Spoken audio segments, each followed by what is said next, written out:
Three Toronto City Councillors are banding together to stop the Ford government from taking over Toronto's transit, poking holes in the province's plans and telling transit users they're fighting back.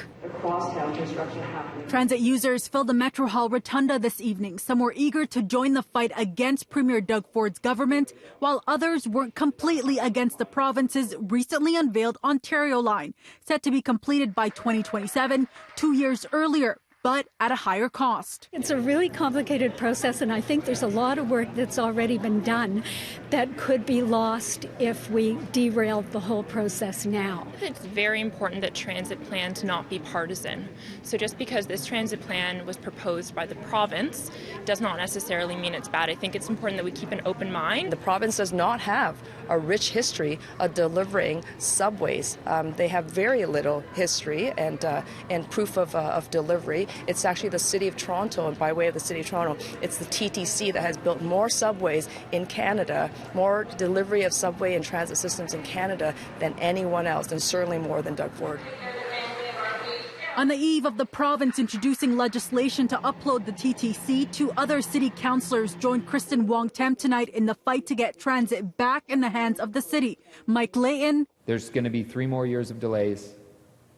There's going to be no progress in any of our lines, and we're just going to keep waiting unless we start to stand up.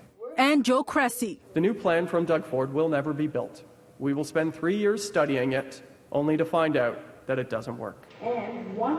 These councillors call the project unrealistic, raising concern that little is known about the province's plans and if it'll even be fully funded. Earlier today, Mayor John Tory said the city identified 61 questions and concerns regarding the province's transit plan, saying he is committed to communicate with the province. If you're not at the table, then you have no chance to register your concerns, short of standing in front of Queen's Park shouting at the building.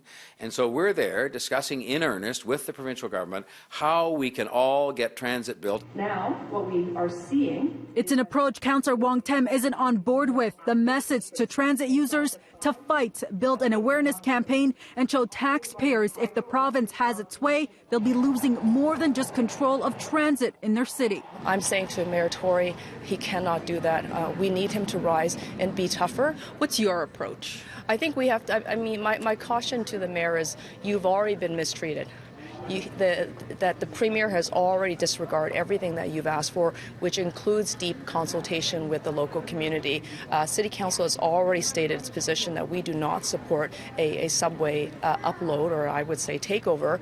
The head of the union that represents transit employees was also in attendance today, concerned that they haven't been consulted, also saying transit should be in the hands of the city. We would like a seat at the table with the City of Toronto, with the provincial government, with federal government. We're a major stakeholder here. The Minister of Transportation was set to make an announcement on the Yonge North subway extension tomorrow at 10 a.m., but later this evening we received a message from his office telling us that would be postponed.